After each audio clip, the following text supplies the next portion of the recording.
we're going to be getting into the initial right here. It's Pittsburgh Knights versus Fire and Ice. Pittsburgh Knights is already up 1-0. Already up 1-0, looking solid now, as we're going to see now. PK, are they going to be able to close out? Will FNI be able to answer back? You gave your answer, you gave who you think was going to come out ahead, and you said, well, FNI maybe leads the way just a little bit. That means this could be a close series overall. Monkey's now in a 1v2 himself. Va a ser un puto comercial. This is once in a lifetime.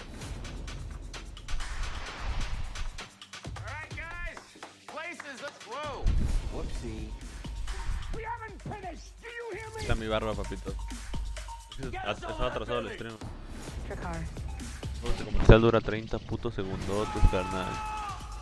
No duró 15, hijos de la verga. Any questions?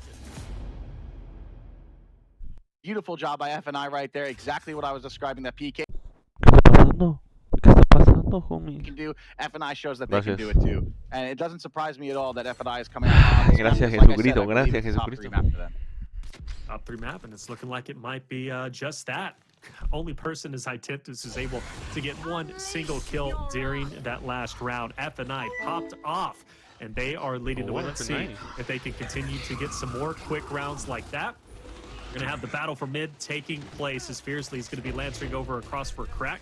A couple players, though, for PK are going to be applying that pressure up. Fiercely is going to get the spot onto them, so they're not going to have free reign to just go forward. But 3 players stack low. They're going for the overextension, and they're all pressuring that of Crystallize and a couple of others from FNI. Yep, and the base setup right now, FNI is going to try to hold it. Their positioning is good. Raver not, he gets the decap, which is good, but FNI still has the lead. PK is going to have to try to push into this hill and get the cap, and if they don't, they're going to have to make sure that they flip the map and try to go for B. But Crack with a huge kill on Exploits, that might open it up for them. Here comes the defensive situation from FNI. Can they hold on to their home hill? They're working on it. They haven't been able to pick a kill, pick up a kill on the home just yet, but here comes the kills over at Guitar. FNI is able to get 1 kill. Monkey's getting focused. He gets a meat shield, but he gets downed, and 3 players just like that are already down for PK, and now PK is in a situation where they have a defensive setup, but they're already losing their home hill. They are, as you saw player number 8, Kravis, he was the one who broke the home hill. He decides to get out with his life, or at least tried to. He's got 2 players trying to take him out. He does get away, and what a turnaround this would be if he's able to pick up Crack, as it looks like also Identitas who is pushing up with him. Would that be our, yeah, it is going to be, no, it's going to be Crack and Identitas. Oh no, Fiercely goes straight in. Unfortunately, not expecting him to be there, but still though, Crack gets to trade. That's what you want, especially whenever your team goes down in that situation. Pittsburgh Knights though does get the break. We have a lot of overextensions taking place. Yep, we do, and also Fire and Ice, we also noticed that they're still holding on to that lead. They've got about a 20-second, 22-second lead right now, so they're trying to hold on to that, and their goal right here is to make sure they get a lot of initial damage to make sure that they cannot take their home hill. If PK is able to get the home hill and hold on to it, they're only going to need about 2 people to make sure that they could be annoying there, and then they could rotate 3 numbers back over to B to try to get that as well. So here they go. Identitas picking up 1 kill. Monkey's picking up another kill. That's 2 down for FNI. It's a 4v3 situation in favor of PK, and they are trying to hold on. Initial damage Monkeys gets on Sleeper. Here comes the 1v1. Ex-teammates versing each other. And Sleeper is going to be able to come out on top with that right-handed phenomenal micro spacing. And here we go. It's E-Hill in control of the Pittsburgh Knights. The A-Hill in control of Fire and Ice. The time is still about the same. It's a little bit over 20 seconds in favor of Fire and Ice. But PK going for that base setup because they know that they need it. And here come the kills. Can they pull it out? No. Sleeper is going to be able to get 1 huge kill. Crack answers back with another kill. It's a 1v1 on the bench, a crucial 1v1. And Crack is going to go down as well. And here we go. Fire and Ice still with the lead, but PK with the hills. And we're going to see who's going to come out on top. It looks like it's probably going to be PK. And there they go.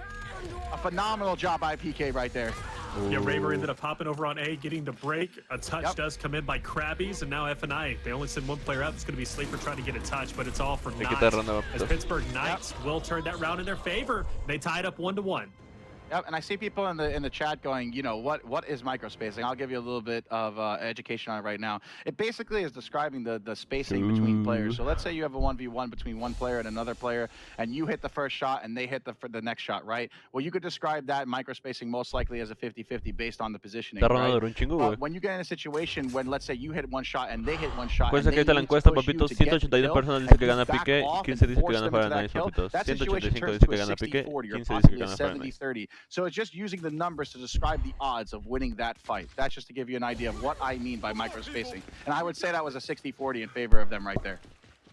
Fatal. You just know Gears, man. I gotta say, I'm in awe with your knowledge, Mike. And now I see why, you know, reciprocity so well, why Hive is on the come up, man.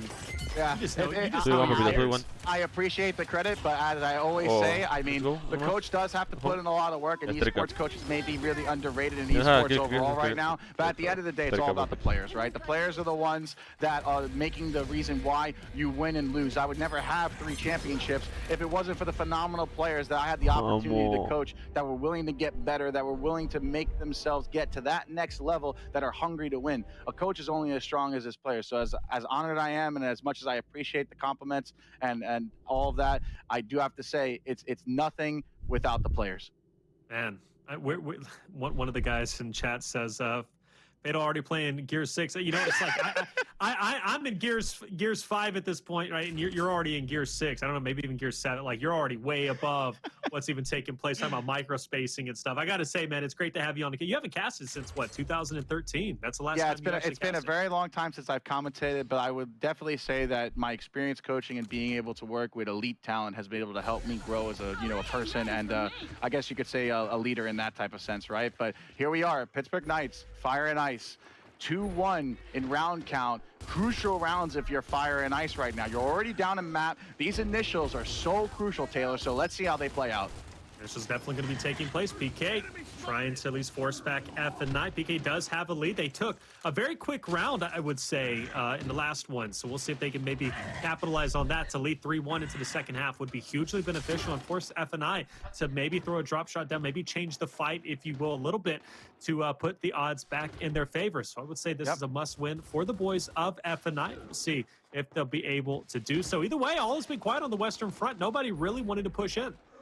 Yeah, and the reason why is because the Pittsburgh Knights, what they're doing right here is they know that they have the veteran leadership and experience, and they're saying, okay, this is a must-win round for Fire and Ice. We're not going to just run in there and let them get initial damage on us. We have the lead. You have to try to push us. But the thing is Fire and Ice, in their sense, they're like, hey, but we got a 1-second lead, buddy. So unless you go and break our home hill, we're just going to keep holding this, and you're going to have to go for B. And Fire and Ice, they know that because they have that 1-second lead, because they have just a little bit of an advantage over the initial, that they're going to make sure that PK has to push it to this B hill. What PK most likely is probably going to do in this situation is they're going to try to go for probably a split push. They probably might fake the B hill and then go for the home and then try to get that break. That's probably most likely what we will see them do. But let's see how it plays out. They're trying to pressure Juice. As they pressure Juice, they will probably try to pressure the B hill. As that happens, they'll probably try to pressure the home as well. 2 kills coming up for PK. No, that's 3 kills coming up for PK. And just like I said, they're putting all the pressure on all the vertical lanes all at once, just like you're supposed to do if you're a high-class team ready and hungry to win your first championship. Beautiful stuff, man. There it is. PK leading now 3-1. Now I ask you, what if you're in this situation, your team is down 3-1,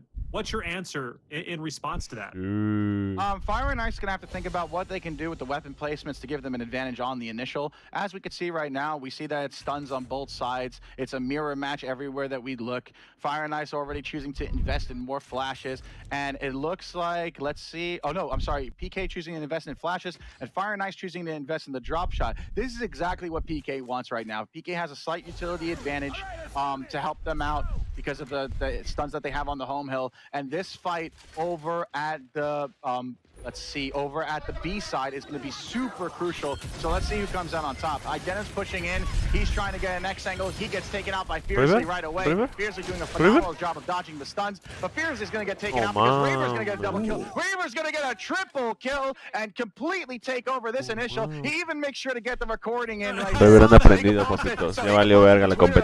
Raver saying, you know what, Fatal? I hear you talking about my teammates. You better start talking about me. And you know what? I got you, buddy. You did a great job right there. Huge kills for him. Krabby's answering back as well. A huge offensive tool for the FNI roster. He's able to get a big kill on the east side, trying to keep that kill count. Maybe he'll go for a triple as well. Is he able to get it? I don't know. No, he's not. A misroll, unfortunately for him. And here we go. The hills are going in favor of Fire and Ice, though. Just like I said, even though Waver does a phenomenal job getting that triple kill on the initial, they are not going to come out with both kills. Sleeper trying to apply pressure, make sure that they can go for the triple kill. Sleeper ya había hecho el reaction de Jesucristo, güey. Because they lost some kills off of the initial. And here we go. Base setup for Fire and Ice already broken by the members of PK.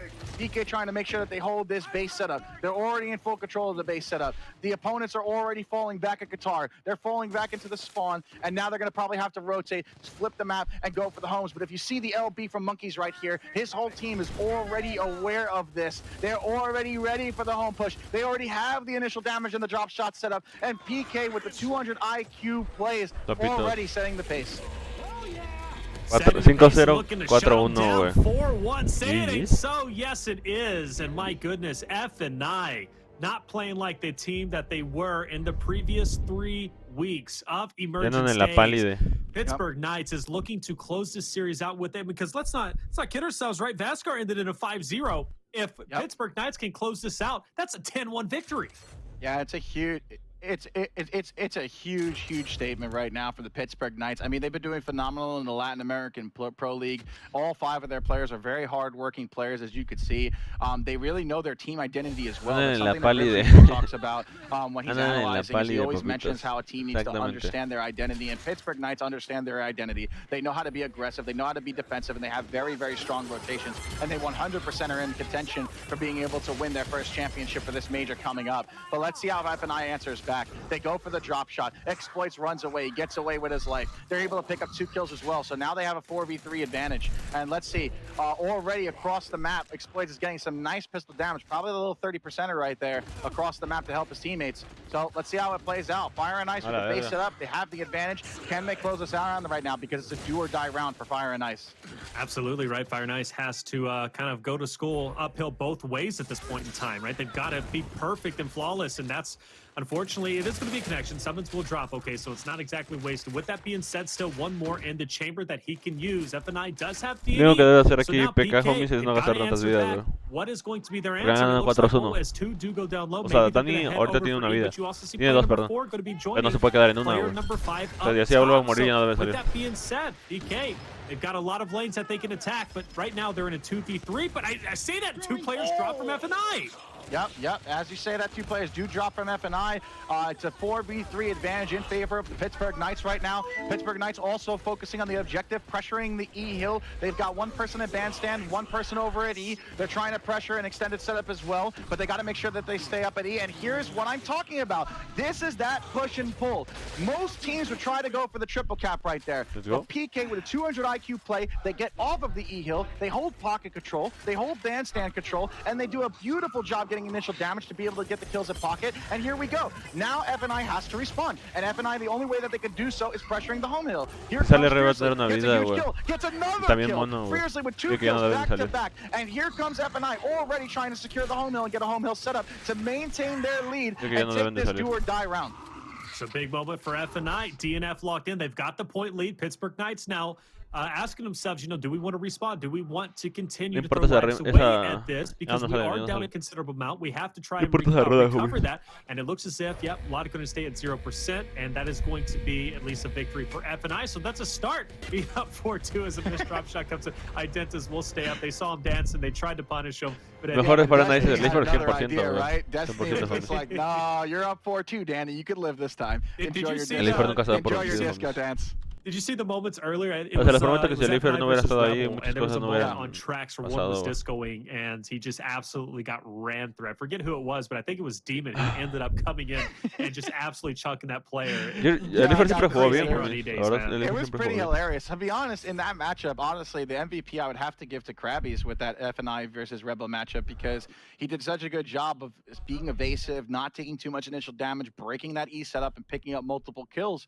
So honestly, in this situation right here, I'm looking at you, Krabby's. You're a superstar, according to me. I think you have immense mechanical capabilities and skill, and your team needs you right now. So let's see if you could step it up right here on these crucial rounds and open up some situations off these initials to try to get Fire and Ice some more setup situations, whether they're extended or they're base setup, so you could probably take this match. But you got to step it up right here because it's do or die for you guys.